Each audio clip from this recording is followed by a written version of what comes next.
Aha! Good morning or good evening, depending on where you're watching from. If you are new to Foreignless or you listen to the first episode, I welcome you guys to the episode 2, where we will be talking about my first time trying and coming to America. For the new followers, last episode we kind of just recapped on what Foreignless is about and where we're heading with Foreignless and the meaning behind it. And yeah, guys, welcome. Man, I realize it's much warmer today than the last time. Oh, wait a minute. Give me a second, guys. I just need to take this jacket off. So, yeah. Yes. Oh, much better.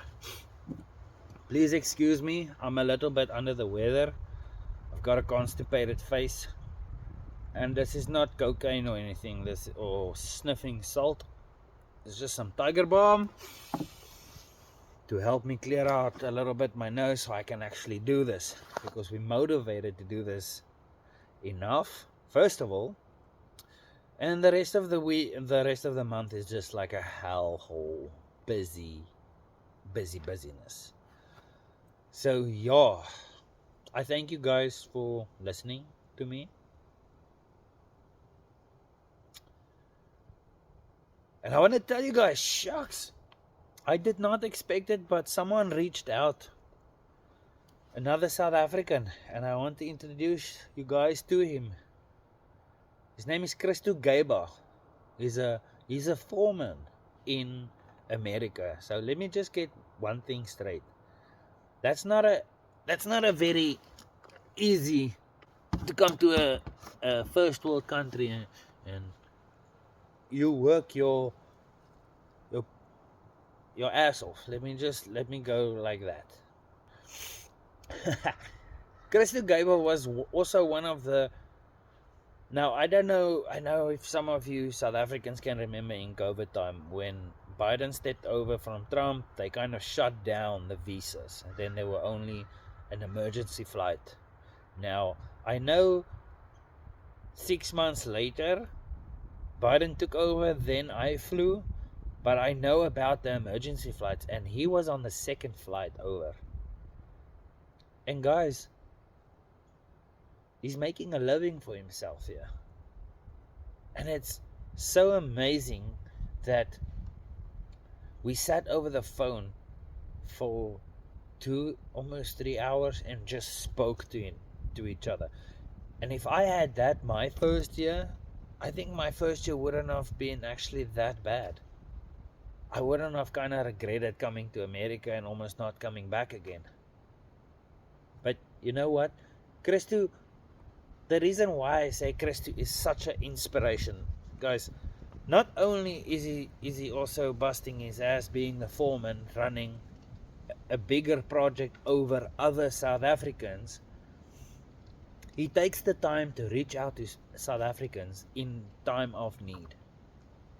And I encourage you guys, I absolutely encourage you guys to reach out to him. Check his content on TikTok. I'll put his handle down below. If you resonate and you need someone to talk to, think about it.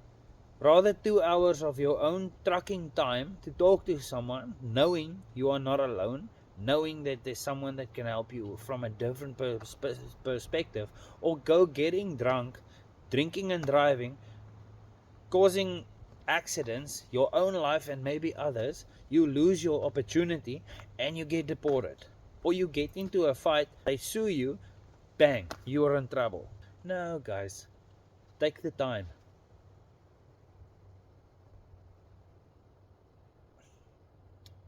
So I stayed, and this is the part where Christo gotta. If I had someone like Christo, and I don't take anything away from my foreman, Terrance is the Eisters of Eisters. If he didn't, if he wasn't there for me, I would have never came back. we were staying in a house. So it's Terry, the other guy, Ray, and myself. We 4 are in one house. Now this is a crew out of 15 people. So there's another house with more people, right?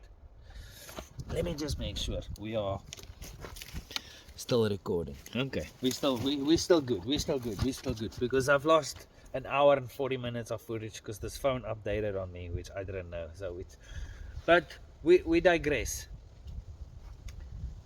Now I had a completely shit whole experience my first time, because now I have a boss that I consider a bully. He kind of grinds into your soul when he speaks to you and just talks bad to you and cusses at you. And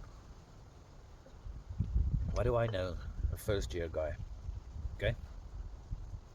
And now I have a housemate that treats me also like shit whenever he feels like it and bullies me. And one day I go to the foreman, Terry, and Terry told me, "Oh, you know, you're already not in a good books with the boss. If you go and go tell the boss, I doubt the boss is going to do anything to it, because you know, him and Andre is close. And we're going to go get to that close part.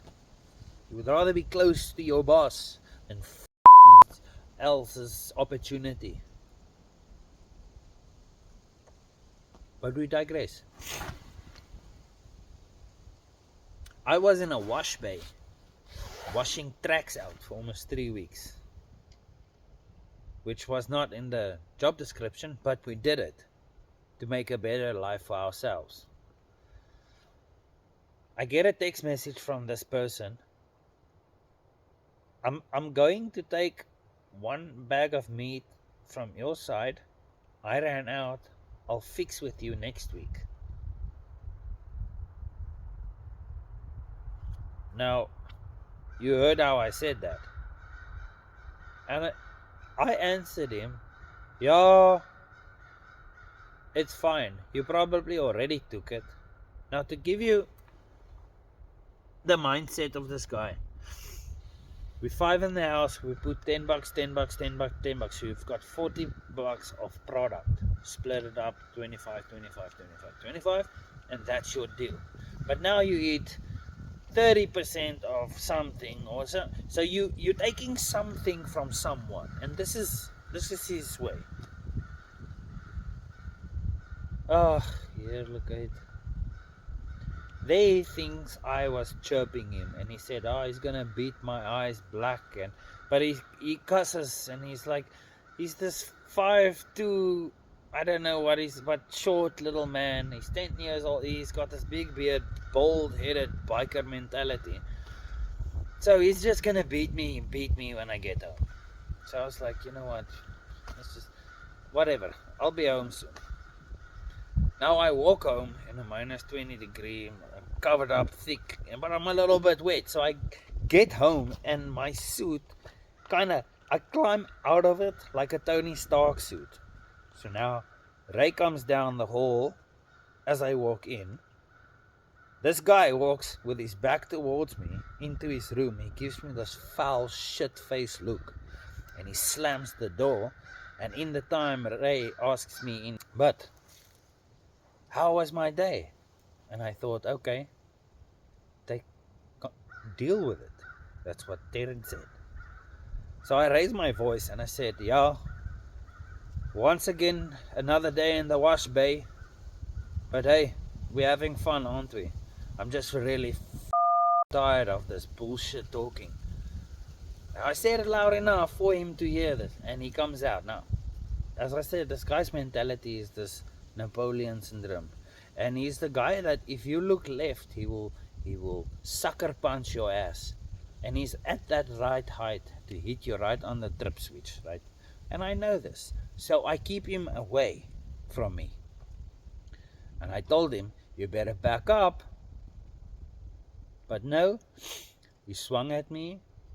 I was fortunate to see it coming. So, because I have been knocked out, and we will get into a different episode of all the times I got my ass knocked out in sports and whatnot.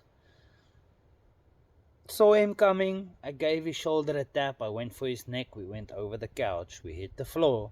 And when I came to, my foreman and my best buddy Ray was kind of like detaching me from him. I was sent to my room, and I was told to lock my door. And him and he had a conversation, and the next day everything was just peachy. Although he looked blood-eyed on both sides and it looked really bad.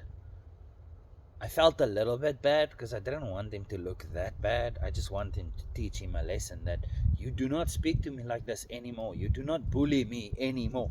And this is why it gets so frustrating. Why I believe South Africans are so disconnected, because they would rather fight you and treat you like shit instead of realizing, oh, we are there for the same reason actually. Different stories, but same ending. The same thing with the video, the guys, South African running to the boss with a video that I made because I was sitting in a truck, which everybody knows, all the South Africa knows. You comment down below, how long do you sit in a truck waiting to be filled up with bone, with beans, soybeans, peanuts? How long? Because the bushels are how small? Please comment down below so everybody can understand this. So we have a group, South African group, and we have some certain separate South African group. So I send it to the group because always I make a nice video of me singing over the radio and just messing the song up. Oh my goodness, guys, let me tell you, I get to the weighbridge, and it's all because I made one video and I used my boss's name once in that video. Because you sit there in the truck and the radio is constant working and all you hear is, Ray, move forward. Ray, that's good. Ray, move forward. Now Ray is my buddy. And then we hear, copy Jody. All we say is, copy Jody. Na na na na na. You get it. He storms walks to my truck in the snow. We've never seen him out of his hot office cubicle ever, besides going from there to his house, from there to the workshop. He storm walks to my truck. He gets into my truck. He threatens me. He cusses at me.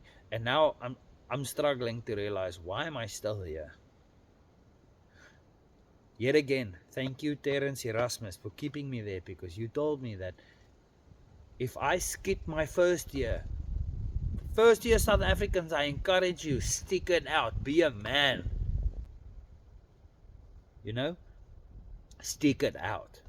Get your name in the system, show your worth, then you ask demands. That's why the third year, I wanted fully cattle farming, and that's exactly what I did on my third year. Don't jump the gun, wait your turn, and do not step on another South African's neck to get up top. That is why I say we are so disconnected. One job, two South Africans. And I'm very sure if any of those other people in the other house that we were not even friends with got the opportunity, they will step on your neck. And I hear from as I said, from Christo, he had an amazing experience with a group of South Africans. I don't have that. Maybe it's just me. I don't know. What am I doing right? Maybe I just don't tolerate your bullshit, bullying, narcissistic kak. That's a Afrikaans word for shit. So yeah, it was a rough time, you know. It was a very rough time. But you know what? Got my last check from these people. Walked into the office and he had the audacity to ask me, "Am I coming back next year?" So I have this. I don't think so. And he asks me why not, because I didn't enjoy it here.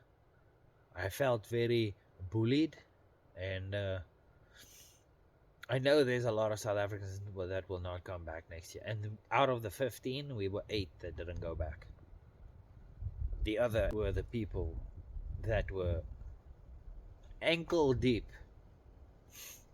fiddling that G-spot of just like a bunch of dancing sheep, stepping on other South Africans, running to them. No, man.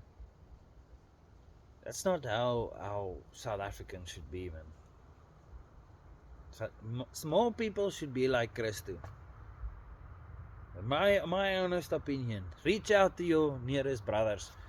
Ask them, are you okay? No bullshit, no homo.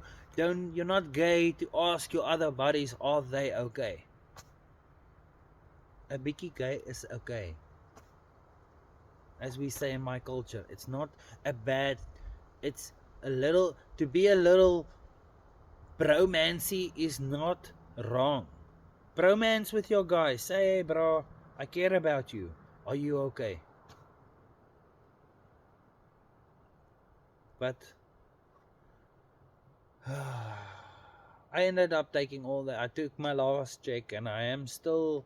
Well, I know Ray also didn't get his bonus because of the truck accident he was in.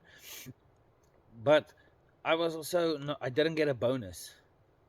And I guess that's also... Not to like... you kind of vibe, but... That, I mean, I worked my ass off. I did everything you wanted me to. I danced like a monkey every time you shot at the floor, you know. And you can't even give me a $200-300 bonus? No, sir.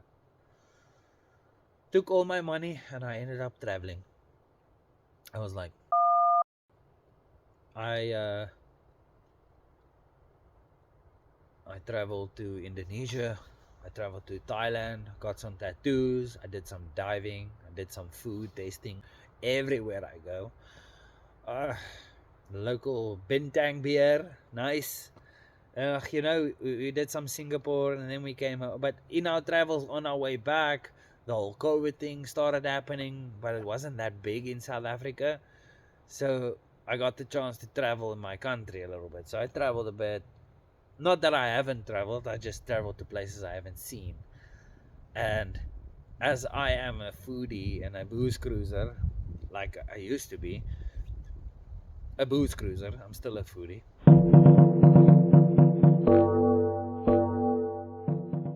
Guys, I'm offering you guys a first-hand experience to go give it a go. Go travel to South Africa. Go see and go experience exclusive wine tours where a bus picks you up, drops you off, picks you up, drops you off. Beer tours, same thing, where you can go taste like 60 plus 80 beers at one place. I believe we have some of the best beer and wines in the world. I've tasted all kinds of beers all around the world. Guys, I can hook you guys up with the best gin and whiskey that South Africa has to offer because I've got the contacts for that. I am trying to give you guys the best experience and first-hand experience like myself. I offer you guys do a Q&A and we'll get you a quote and you be the judgment. And don't worry about the drinking and driving situation because in every packet there's a driver included. You don't need to worry about rushing time or this or that because you know there is a schedule where the driver will be there available for your luxury and for your convenience. Especially with the boozing. No one wants you to be drinking and driving in a strange country. So guys, if you are a booze cruiser, absolute food junkie like myself, and you would love to try South Africa food like potjie kos and braaivleis, you guys call it barbecue, we just cook our stuff outside on the fire.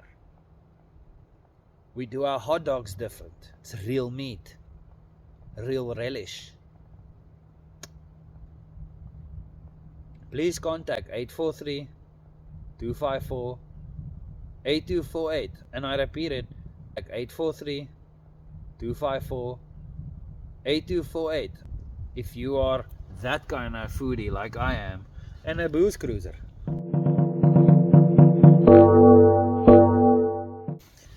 So yeah guys, where was I? Well, so after my first year, after the travels, and I ended up getting a job also in COVID time.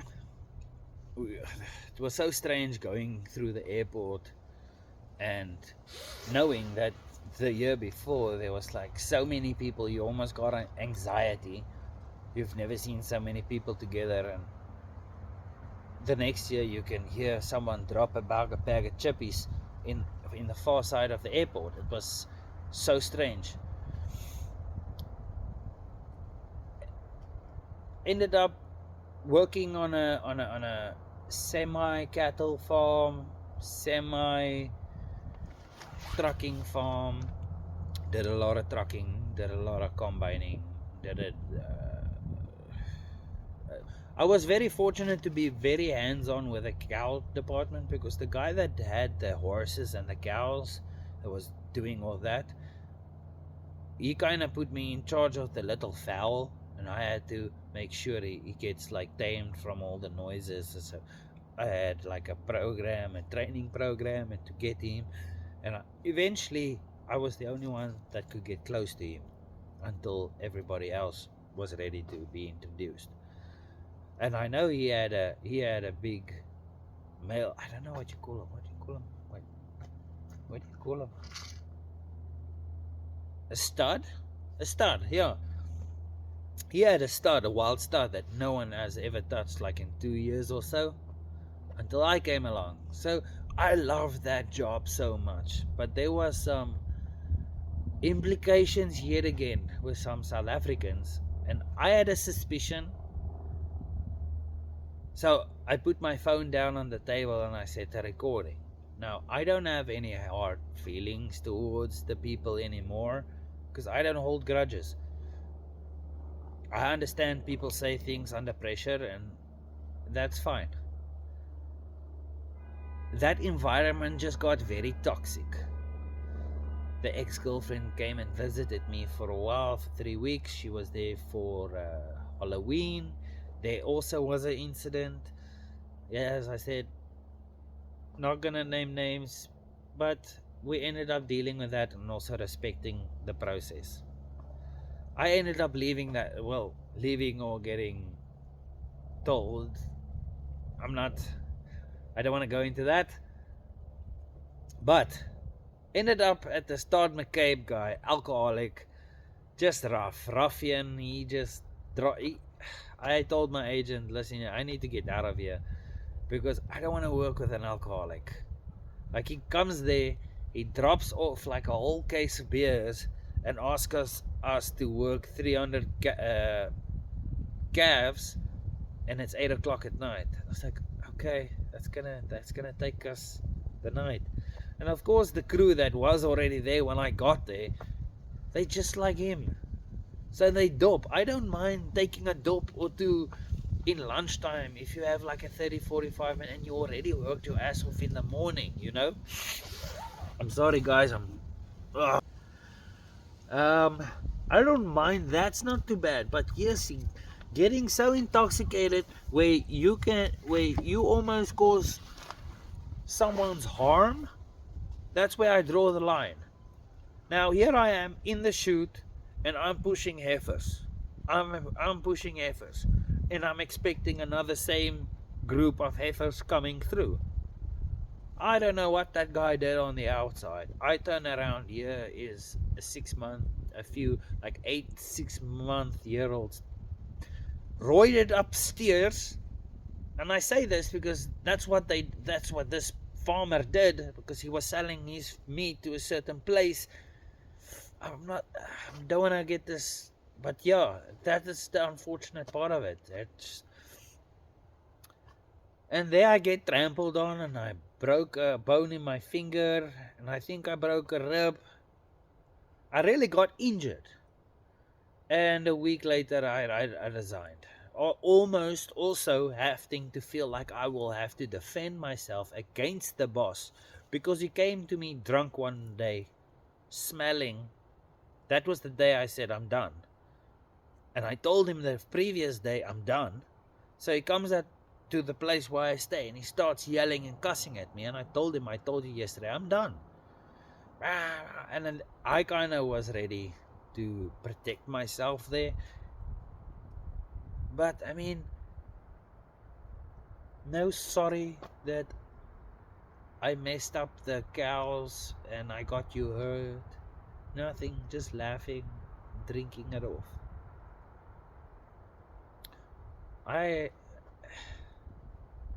If that is your mentality, sure, I don't judge you by that. But if your mentality is ruining someone else's life, because that could have gone really bad.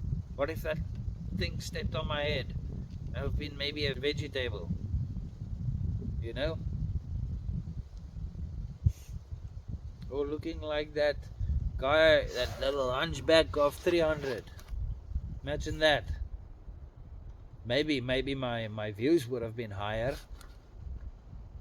and and all that, but you know what? Why would South Africans do that to each other? And then we are the same people that sit there. This is one thing that me and Christo spoke about. We sit there, we sing Beloof the Land. We sing together, we stand up together, just like Rassi said. But it's all bullshit. You think you're bigger than South Africa. No, my friend. South Africa is bigger than you. South Africa is going through a very rough time right now. Especially. And you can say as much as you want to. South Africa is a third world country. They don't make the decisions. If tomorrow the first world country like China or Russia or America or anyone else says goodbye South Africa, they could do it. That is facts. But they know our country is rich in minerals. They just don't realize how rich they are in culture and food. Oh, and all that nice things, you know. But yeah, I ended up going to a bar, jumping from there to a very nice farmer. He paid me a little bit less, but my perks were great. I had a house in town.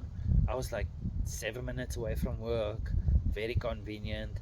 I had a month back of organic meat because I told him I don't eat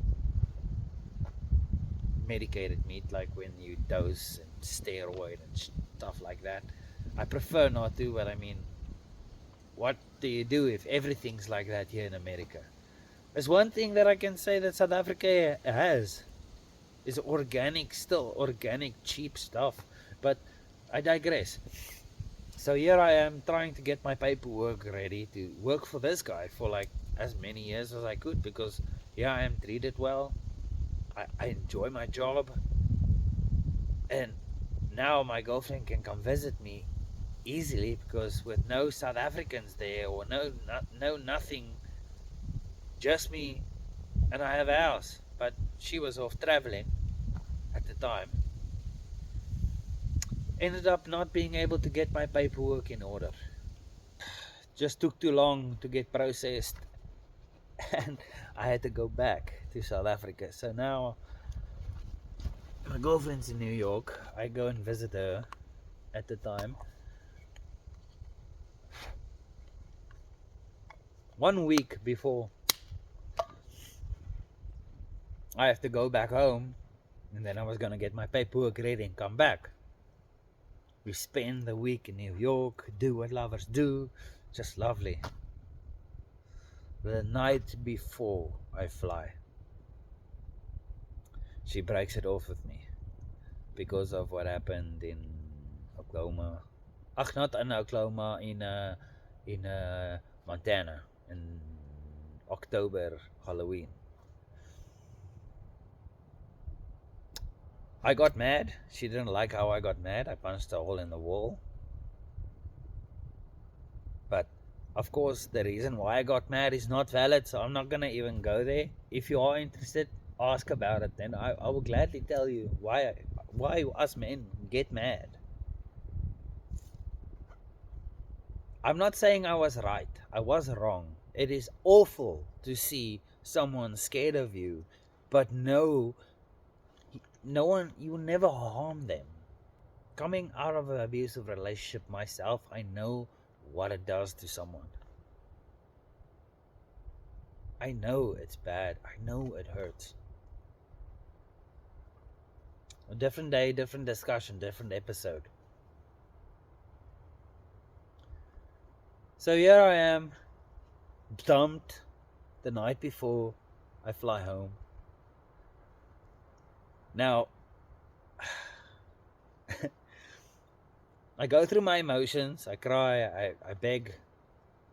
Back, it didn't work. I was like, okay, fine. I'm not gonna push. It is what it is. Now I just need some alone time. So I walk myself up the stairs, blah blah. I ended up on the 15th or 20th floor, and I hit the roof. But no door is locked, and I'm down. I'm sad. My eyes are puffed up and crying. And I tippy-toe myself through all the doors. And here I am on the roof, because I want to see an actual movie scene. I want to see the sunrise in New York, of course. Who doesn't want to see that? Set up my camera. So now I take a walk up and down, put myself in a fast lap, and there I go and swing my legs over the wall. Ooh, just give me a second to see how far away, because if this thing shuts down, I'm gonna cry baby tears. So here I am making a video. The sun comes up. Here I am dangling my legs, just realizing, what the hell am I going to do? Now, guys, I can be a sad guy. I mean, for crying out loud, I was raised by 3 women. I'm not surprised. I'm an emotional guy. And that's okay. That's okay. As I said earlier, it's okay. But I was never gonna take my life. So here I'm sitting, enjoying actually this beautiful view. This moment I've been waiting for my whole life. One tick off my to-do list. Oh my goodness. 4 police officers, 3 EMTs with their fancy bags, the owner of the hotel, the manager of the hotel, and the lady that saw me. She looked up and saw me dangling my legs, and she thought I was going to jump. I understand. It's New York, I guess there are jumpers. I don't know what's the situation there. I don't want to go into it. So if you do know what is the deal with the jumping in New York, I was not going to make myself a meat pancake, okay?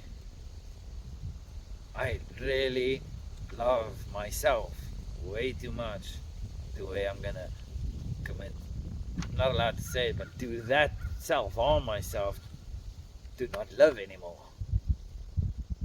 There is no way.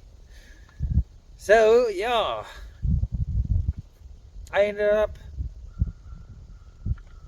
going back, got dropped off by, and I just want to say, shout out to her parents, the most amazing people. They sent me on my way with nice food, and they themselves are just amazing Japanese people. And I got a chance to meet them, and I saw their culture was so rich still, and it was like, I sat with him, with her father, and drank sake, and he just got redder in his face and louder. We were watching soccer and cricket and baseball. He was a big baseball guy. That I remember, but it doesn't connect me to her, because I met someone from a different culture, and that is why I have foreigners. To introduce a different kind of culture to you guys. Guys, I am so excited for this journey. I am sick and all that, but here I am. Feel the sun is going down a bit and temperature's been dropping, but I'm still alright. I'll maybe put on my jacket soon. But here I am, on my way back, contemplating what the hell am I going to do now. I have a little bit of money, but I ended up not blasting my money too much. I did go on a little week casino bender, and I walked out a winner on the blackjack table. Thank you very much. My buddy Jaapie, me and that guy, we good together. Yeah, Jaapie, I couldn't have won that table without you, buddy. And but yeah, it was a fun time, and I immediately just focused on the thing that I like, and that's work. So I hopped back to my old boss in Klein William, and we redesigned his catching pin and everything, and we work sheep, and we plant tea and rooibos tea, which, guys, the best tea in the world, grows in South Africa, just so that you know. If you guys ever want to do a tea tasting, I can hook you up with that too. Buddy of mine, Shaun beer. He's a big guy in Cape Natural. Awesome friend, awesome brother from another mother, and a true G. True G. He'll give you the full experience of a product that doesn't grow anywhere else in the world but South Africa. We're very unique to our tea. But yeah, I just delved into that for a few months, and after that went back to mixology, and got back to the bartending, cocktail making, beer pouring. I got a very amazing opportunity to reconnect with some of my friends, with my first high school buddies. The school I wished I never left, But I mean, life is life, and I've been grateful for this journey. It's just, if there was a change in life that impacted my life in a completely different direction, then that move would have kept me going into the subjects I had, and my friends I would have finished beginning my high school from grade 8, finishing it to grade 12. That bond is different than leaving in your midterms in a very shitty time, going to a new school, taking 2 new very complicated subjects, because the school you go to doesn't have the subjects you were interested in, had good grades in, etc., etc. But we talk about that a little bit later time, and next episode. So I was very happy to be around my friends. Got myself a nice job set up, got myself a nice place just around the corner with amazing people. I stayed in the house, no problem,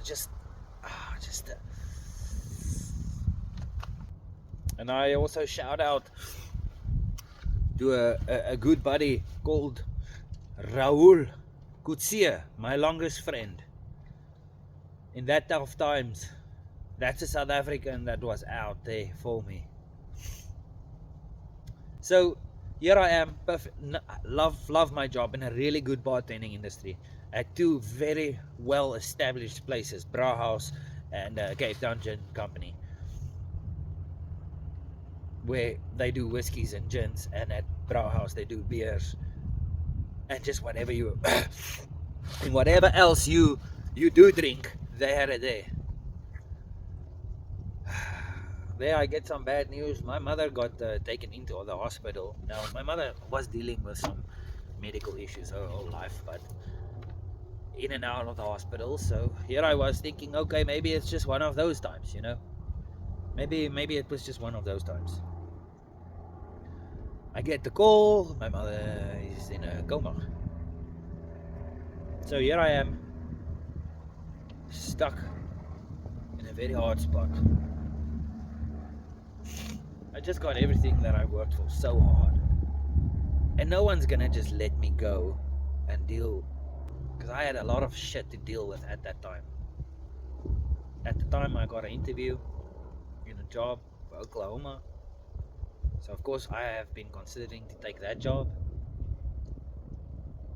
My new place, my new job. So I pack up Of course, it's my mother.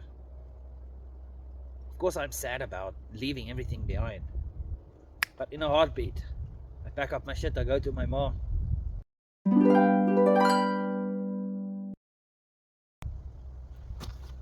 Every day, I go to the hospital.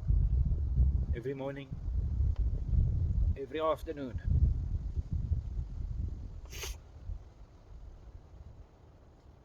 And I go speak to my mother, because they say she would hear me. I massage her feet.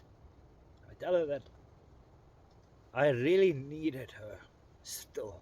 There was so much I needed still to know about who my mother really was, because me and my mother didn't have a great relationship. And I'm very blessed to have spent the time that I did with my mom. I'm glad we got the chance to mend our relationship as best as we could.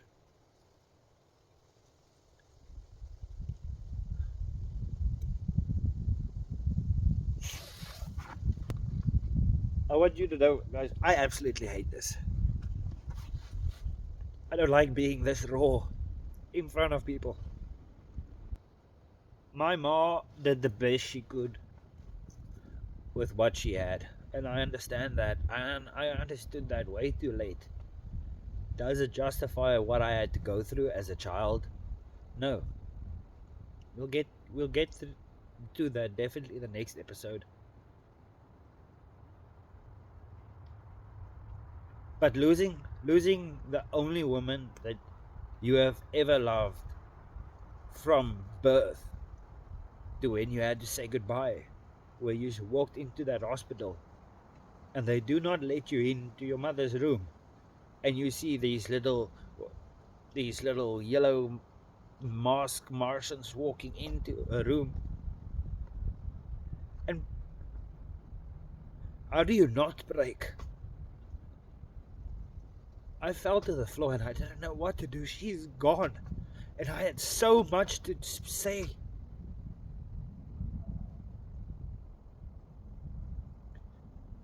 We had so much to do. We planned to travel. We never had that opportunity.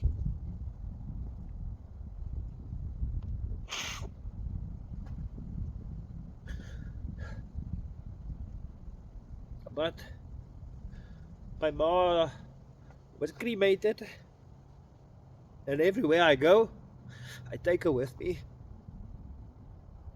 At least my mother is traveling everywhere I go, because I know that's what she would have wanted. I don't think I have completely healed. The timing is just so impeccable, because now this week is exactly pretty much the time I had to leave everything and go to my mom. The 8th of February was her 3-day mark. So everything is so fresh. 3 years doesn't seem fresh, but it feels so raw.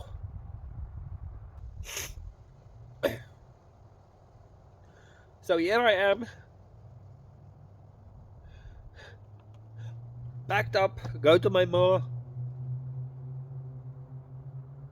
The night of her passing, my grandmother drove almost 4 hours to get to the hospital. My mother was dating a man at the time that so-called was in Pretoria, that was not even 20 minutes away. You know what that leech did? Him and a buddy got into a car and drove to my mother's house. This is after 2 weeks a whole week I've been with my mother, and he's been avoiding me. I saw him once, too emotional to deal with all the nitty-gritty shit that I don't want to deal with. Just focus on my mother. Him and a buddy sneaks away the night of my mother's death, and they ransack some stuff in the house. So first of all, this guy takes my mother's car He takes my mother's handbag from the hospital. He takes her laptop. He takes all the paperwork. He probably took the stuff in all the other important documents. And I was just like, I can't deal with this right now. I just went to the police one shot. I went to my lawyer and said, I can't deal with this. You guys need to deal with this. Because I got too angry. I'll run him over if I see him in the road. Doesn't make me a bad person, sure. I don't get as mad as much as I used to about it. I have dealt with that anger. But you know what? There is one thing I can say. The contacts that I developed through that guy, because him and my mother had a travel business and I was part of their business for a while, and then I just couldn't deal with his shit after I almost threw him out of a second story balcony. But after all that nonsense I had to deal with, I ran away from my problems. Now, I was so selfish to not think that my grandmother just lost her daughter. That I only realized after I ran away. To indulge in drinking and gymming and work, not dealing with the emotion like shit. You just lost your mother. You just lost your ma a few months ago, and you're acting like nothing is wrong. You can take as much photos as you want to. People never know what is going on behind that photo. People don't come to you and say, hey, I have a problem, I need to speak to you. Or I need to speak to anyone. I'm guilty.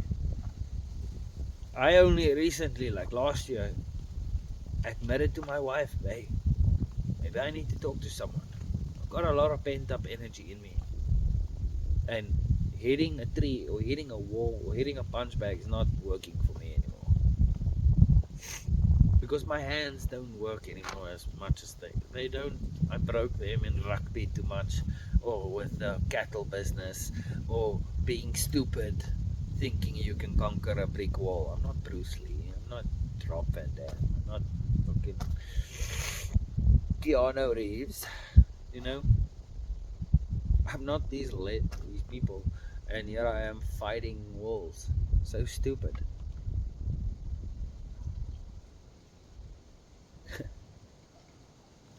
One thing I can say about, as I said, about this guy was I learned a lot. I learned a lot about the travel industry. I learned a lot, a lot. To, oh shit.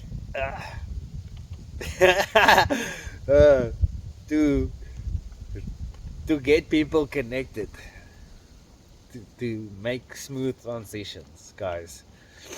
So if you are a travel group for friends, just random friends, or just random strangers that are like-minded, or family that want to just have your own itinerary or choose out of a certain package.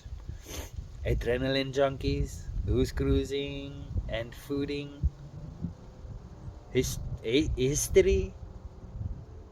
You know, we've got so many packages to offer you guys, and remember, all these packages do come with included driver for conveniency and luxury for you guys. It is not there for your irresponsible behavior. Irresponsible behavior will not be tolerated from us and our drivers at all. One big rule, another big rule is respect the people that crossed your road. We as South Africans, we state a lot of respect.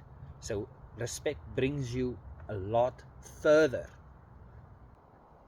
So contact 843-254-8248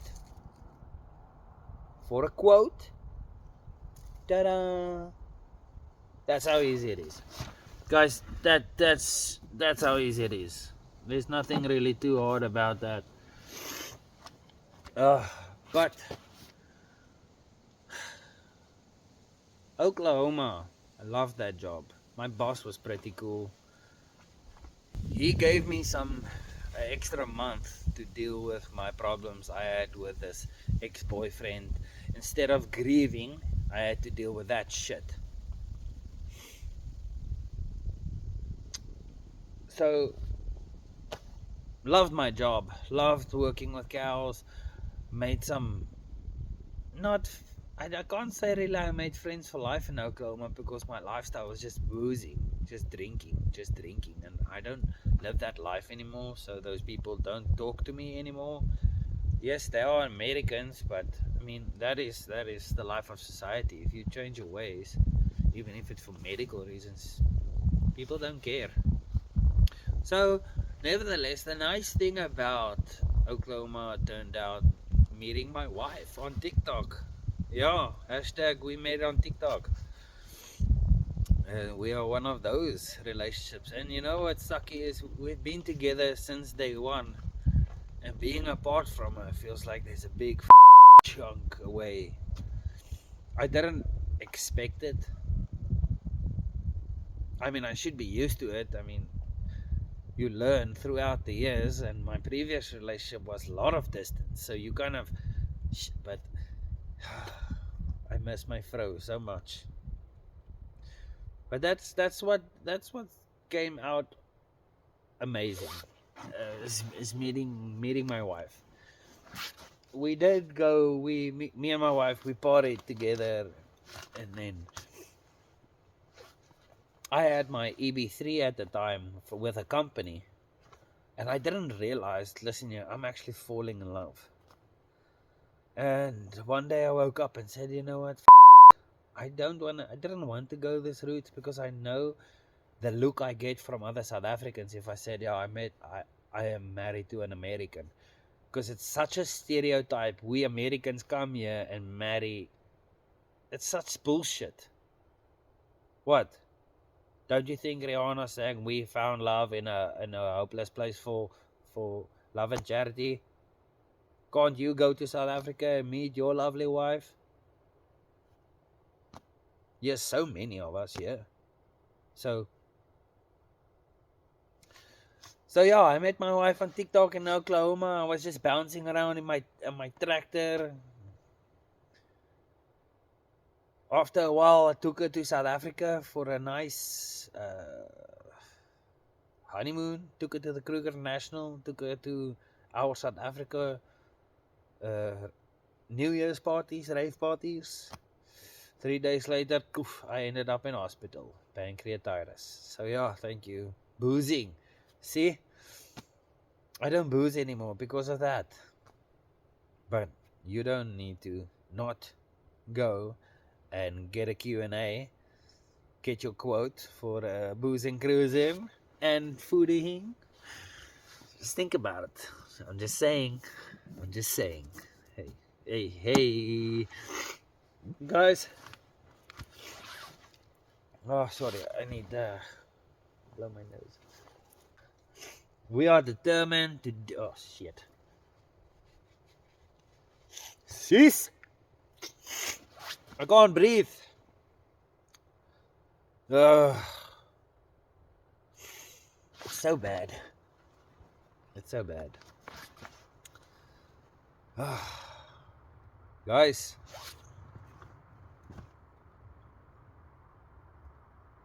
I encourage you guys to give Christo a follow.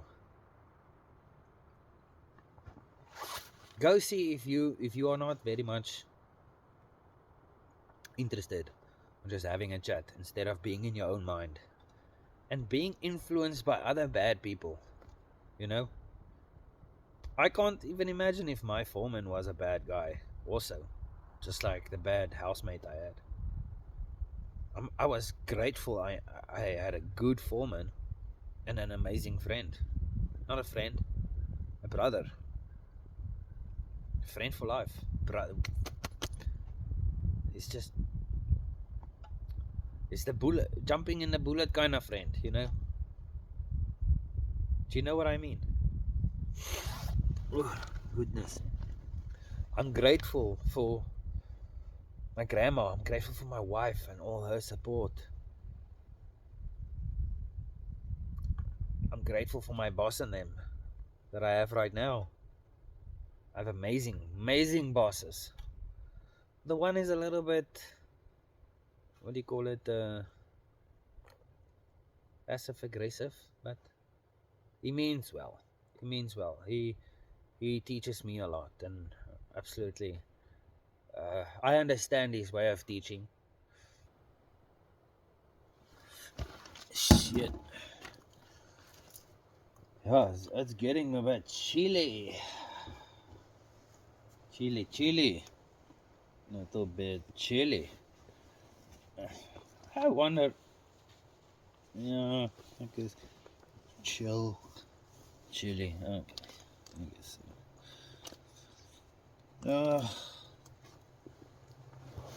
I want to say thank you for my fellow South Africans that reached out to me, and as I said, shout out to Christo. Go follow this guy. Thank you to him.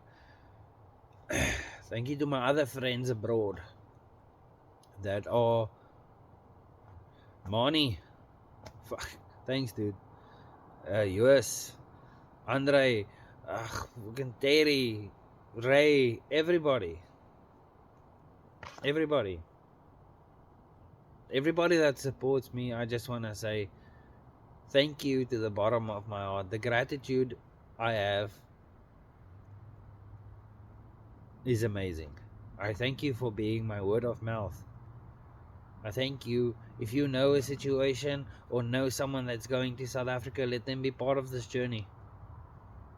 Because I spoke to 3 other South Africans. That's why I didn't bring up everything. I'm not going to spoil everything on it now. I spoke to 3 other South Africans that are also established here. Well, 2 other besides Christo that are also established here. One doing his own complete thing, and the other one doing also his own complete new thing. It's possible, guys. Remember, the grass might look greener on the other side, but it's because it is well maintained. You need finances to maintain a good lawn, unfortunately. That is why we South Africans come to America. Just remember that. To provide.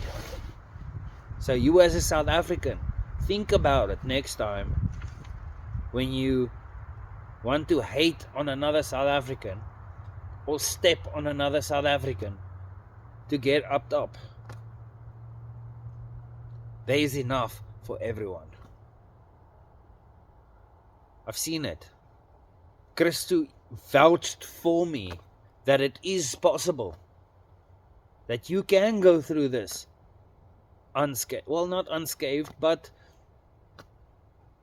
not all broken and not feel like America swallowed you in, gave you to Chuck Norris, and then shut you back out. That's what I mean. But I digress. Guys, a little teaser for next episode. We're going to go into, as I said earlier, a child being misunderstood. A lot of my friends didn't really know what was going on in my household. And everybody just thought, oh, I'm just the weird kid. The next episode is pretty much for everybody that's stuck around. Although I was weird, and although I was going through my own pain, this next episode is dedicated to you guys. When I felt lonely, when I didn't have something called as a father figure. Your dad stood up and had my back. And that is what I'm grateful to.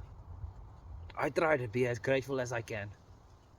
I'm grateful for those people's parents that treated me. And I can mention names. I can mention 5 people's names by hand. I haven't asked their permission. But we will go into it the next episode. I thank you for your time and just everything. Please leave a comment down below if you can resonate with me. Or send it to another fellow South African that can resonate with me that you know kind of went through the same situation. Love to have a chat with him. Get in contact with him. I can't do this without you. As I said before, I'm doing this whole podcast with no budget. I'm not paying for advertisements or for the algorithm to push my social media. You guys are my word of mouth, as I would like to be yours. Think about it. And please stay in tune for the next episode. I will also be dropping a nice big bombshell about another South African that's making a success for himself in America. So hopefully, for the future plans, we're hoping for Christo to come over, and the next episode you'll hear who's the next person I would love to get over onto the podcast. Guys, thank you so much, and stay tuned for next episode. Okay, dankie, bye. Oh.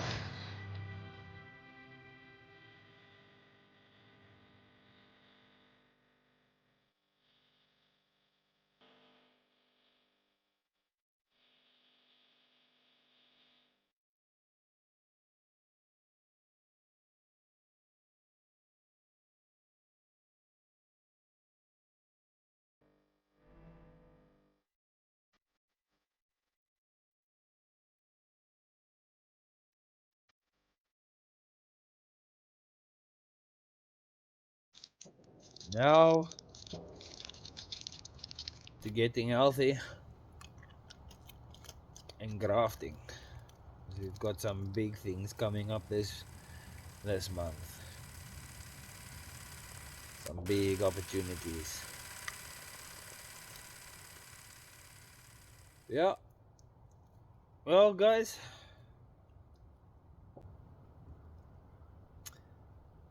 I'll chat with you guys later. Okay, dankie, bye.